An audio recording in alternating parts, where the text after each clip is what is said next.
You see light every day, right now, streaming through your window, bouncing off your screen, painting colors across everything you look at. You see light constantly, except you don't. You've never seen light. Not once, not ever, and you never will. That should bother you more than it does. Think about it.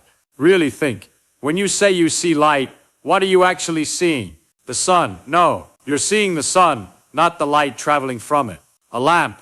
No. You're seeing the glowing filament, not the light it emits. A laser beam in a dark room. Only if there's dust. The beam itself. Invisible, completely, perfectly invisible. Light is the thing that lets you see everything else. But light itself cannot be seen. Stand in a dark room, turn on a flashlight, and point it at the wall. You see a bright spot on the wall. Turn the flashlight toward yourself and look at the beam from the side. Nothing. Empty air. Dark space between the flashlight and the wall. The light is traveling through that space right now, billions of photons every second, and you see none of them.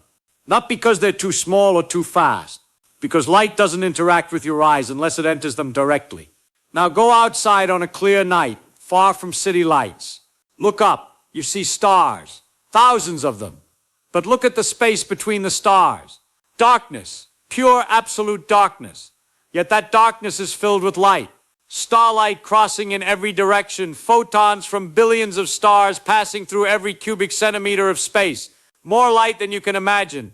And it's all invisible. Space is not empty. Space is flooded with light. But when you look at space, you see black. This seems wrong. Light illuminates things, so light itself must be visible. That's the assumption. But it's backwards. Light doesn't illuminate anything. Light is information traveling. When it hits something, when it gets absorbed or reflected, when it interacts with matter, then you see the result of that interaction. The glowing surface, the scattered photon, the chemical reaction in your retina. But the light in transit, the photon mid-flight, that's invisible. Let me make this concrete. Take a single photon. It leaves the surface of the sun. It travels through 93 million miles of empty space. For 8 minutes it moves at the speed of light, carrying energy, oscillating electric and magnetic fields propagating through the void. During those 8 minutes, that photon doesn't exist for anyone. It's not visible, it's not detectable, it's just traveling. Then it hits your eye, it strikes a molecule in your retina. That molecule absorbs the photon's energy. The molecule changes shape. That shape change triggers a cascade of chemical reactions. Electrical signals travel through your optic nerve. Your brain processes those signals, and you experience seeing. You didn't see the photon, you experienced the consequences of the photon's death. The photon traveled for 8 minutes in complete invisibility, then ceased to exist the moment you saw it. Here's what really happened. The photon never experienced those 8 minutes. From the photon's perspective, there was no journey. Special relativity tells us that at the speed of light, time stops. The photon was emitted and absorbed in the same instant. No time passed. For the photon, the sun and your retina were the same place, the same moment. The entire journey, from your perspective 8 minutes long, from the photon's perspective, was instantaneous. The photon doesn't travel through space and time. It connects 2 points in space-time with zero duration. You think you see light moving. You don't. You see the effects light creates when it stops moving.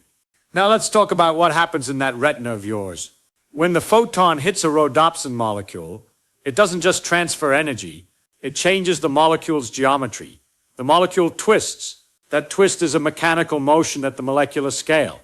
That motion triggers a protein cascade. Proteins change shape. Ion channels open. Charged atoms flow across cell membranes. Electrical potential builds up, a neuron fires. The signal propagates through layers of processing, through the optic nerve into the visual cortex, into higher brain regions that interpret patterns, that construct the experience you call seeing. At no point in that chain are you detecting light. You're detecting the absence of a photon. The photon is gone, annihilated, its energy converted into molecular motion. What you call seeing is your brain interpreting the pattern of destroyed photons. Think about colors. You say you see red light, blue light, green light, but light has no color. Light is an oscillating electromagnetic field with a certain frequency. Red light oscillates about 430 trillion times per second. Blue light about 670 trillion times per second. Those are just numbers. There's nothing inherently red about 430 trillion or blue about 670 trillion. Those frequencies only become colors when they interact with the 3 types of cone cells in your retina. Your brain takes the relative activation patterns of those 3 cell types and constructs the experience of color. An object that reflects 650 nanometer wavelength photons doesn't possess redness. The photons themselves aren't red. Redness is something your brain generates when processing certain frequencies. Color is not a property of light. Color is a property of the interaction between light and your visual system. Change the detector, change the color. Birds have 4 types of cone cells. They see colors you cannot imagine. Mantis shrimp have 16 types. Their color experience is fundamentally alien to you. The same photons hitting their eyes create completely different experiences. The light didn't change, the interpretation did. Here's the deeply strange part. You can only see light that enters your eye. Light passing anywhere else is invisible to you. Right now, photons are traveling all around you. Through you even. Neutrinos are passing through your body by the billions every second, barely interacting. But even regular photons, visible light photons, streaming through the air around you, you can't see them unless they happen to enter your pupil at exactly the right angle. Stand in a dark room with another person. Shine a flashlight at them. They see the light. You don't. You see the illuminated person, but not the light traveling toward them. From your perspective, the beam is invisible. Now switch positions. Now you see the light. The light itself didn't change. Your position changed. Visibility is not a property of the light. It's a property of the geometric relationship between the source, the observer, and the photon's trajectory. Go into deep space. Away from stars, away from galaxies, away from everything. It's dark, perfectly dark. You see nothing. But space is full of the cosmic microwave background, ancient photons from the Big Bang, traveling in every direction. About 400 photons per cubic centimeter. They're there, right there. But their wavelength is too long for your eyes to detect. They're invisible, not because they're not there, but because you lack the sensors. Point a microwave detector in any direction, and you'll find them. The light exists. Your ability to see it doesn't. This raises an uncomfortable question. If you can only see light that enters your eye, and most light never enters your eye, what is the actual state of the universe? Is it bright or dark? The question is meaningless. Brightness and darkness are not properties of space. They're properties of measurement. The universe doesn't have a brightness value. Brightness is what happens when photons interact with detectors. No detector, no brightness. Just electromagnetic fields propagating through space-time, unobserved, unmeasured, invisible. Let's push this further. You're looking at your screen right now. You think light is coming from the screen to your eyes. That's approximately true. But what's actually happening is more subtle. The screen emits photons in all directions. Most of them go nowhere near your eyes. They hit the walls, the ceiling, other objects, or they escape into space forever. A tiny fraction happen to be aimed at your pupils. Those few photons enter your eye, get focused by your lens onto your retina, and get absorbed. You see those. All the others, the vast majority, are invisible. Now blink. During the fraction of a second your eyes are closed, photons are still leaving the screen. They're still traveling through space. They're still heading toward where your eyes were. But they hit your eyelids instead. They get absorbed by skin cells, converted to heat. Those photons existed. They carried the same information as the ones you saw a moment before. But you didn't see them. They were invisible. The screen didn't change. The light didn't change. Your eyelids blocked the light for a fraction of a second, and during that time the light was invisible to you. Open your eyes again and suddenly you see light. But it's different light. New photons. The ones that existed during your blink are gone forever, absorbed by your eyelids, converted to thermal energy, lost. Every photon has one chance, one moment. It travels invisibly until it interacts. Then it ceases to exist. The interaction is the only moment the photon affects the universe. Before that, it's invisible. After that, it's gone. Here's what should truly disturb you. You cannot see light and preserve it. The act of seeing destroys the photon. When you look at something, you're not passively observing light. You're annihilating it. Every moment of vision is an act of destruction. Photons die so you can see. And it's not just your eyes. Any detection of light destroys the photon. A camera sensor, a solar panel, a plant's chlorophyll. Any interaction that extracts information or energy from the photon ends the photon's existence. Light can only be invisible or destroyed. There is no middle state. Now think about what this means for the universe. Most photons never interact with anything. They're emitted from a star or a lamp or a firefly, and they travel forever. through space, through time, never hitting anything, never being absorbed, never being seen, invisible forever. The universe is full of these ghost photons, carrying information that will never be received, traveling through an empty cosmos until the end of time. Some photons from the early universe, from the first stars, are still traveling. They've been moving for billions of years. They might travel for billions more. Most will never hit anything. They'll just keep going, invisible, carrying ancient light that no eye will ever see. And here's the final twist. The photon doesn't know it's invisible. The photon doesn't experience time or space. From its reference frame, it exists for zero duration.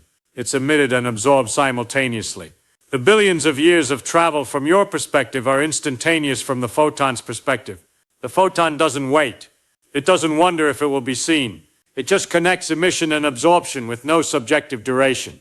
You're sitting there thinking you see light. But what you're actually experiencing is a tiny fraction of photons that happen to reach your eyes before being destroyed. The vast ocean of light filling the universe, the endless photons streaming past you right now, those are all invisible. You're essentially blind to almost all the light in existence. Light doesn't illuminate the universe. Light travels through the universe invisibly until something stops it. What you call illumination is just the pattern of where photons got stopped. A wall looks bright because photons are hitting it and reflecting into your eyes. But the space between you and the wall, dark, empty, yet filled with photons traveling in every direction. Shine a flashlight in fog. Now you see the beam. Why? Because the fog particles scatter the light. Some photons hit water droplets, bounce off in random directions, and some of those scattered photons enter your eyes. You're not seeing the beam, you're seeing scattered light from particles in the beam's path. Remove the fog and the beam vanishes. The beam is still there. The photons are still traveling. But without something to scatter them into your eyes, they're invisible again. This is why space is black. There's nothing there to scatter the light. Photons from billions of stars cross paths in empty space, passing through the same points, traveling in different directions, and none of them interact. No scattering, no absorption, no visibility, just invisible electromagnetic waves propagating through vacuum. You might ask, what is light when nobody's looking? If light is invisible until it interacts, what is its nature during travel? And here we hit something profound. Light in transit is not a thing. It's a process. It's propagating fields, oscillating electric and magnetic disturbances moving through space. It has no position in the classical sense. It exists as a probability distribution, a quantum mechanical wave function describing where interaction might occur. The photon doesn't become real until measurement collapses. That wave function before detection. The photon is not somewhere, it's potentially everywhere along its path. Only when something absorbs, it does the photon's position become definite. And that's the moment it ceases to exist. So when you ask what light looks like when nobody's seeing it, the question breaks. Light doesn't look like anything. Looking requires interaction. Interaction ends the photon's existence. Unobserved light is not a visible thing moving through space. It's a mathematical description of correlated probabilities connecting emission and absorption events. You've been taught that light is waves or particles, that photons are little packets of energy traveling from here to there. But that's a simplification. Light is stranger. It's neither wave nor particle until you force it to choose by measuring it. Before measurement, it's both and neither. A photon traveling from the sun to your eye doesn't have a definite path. It takes all possible paths simultaneously. The path you observe is just the one that happened to result in absorption. This is not philosophy. This is measurable physics. The double slit experiment proves it. Send photons through 2 slits one at a time. Each photon goes through both slits simultaneously, interferes with itself, and creates a pattern that only makes sense if each individual photon explored multiple paths. But watch which slit the photon goes through, and the pattern changes. Observation alters the outcome. The photon becomes definite only when measured. Unobserved light is fundamentally ambiguous. It exists in a state of superposition, simultaneously taking all possible paths. Only interaction, only the act of seeing, collapses that ambiguity into a single outcome. And that's the moment the photon dies. You think seeing light is passive, but seeing is an act of creation and destruction. Your observation doesn't just record the photon's state. It determines the photon's state and ends its existence. Let me give you one more thing to consider. Right now, light from distant stars is traveling toward Earth. Some of that light will arrive tonight. Some will arrive next year. Some will arrive in 1,000,000 years. That light is invisible right now. It's crossing the vast emptiness of space, carrying information about stars that might already be dead.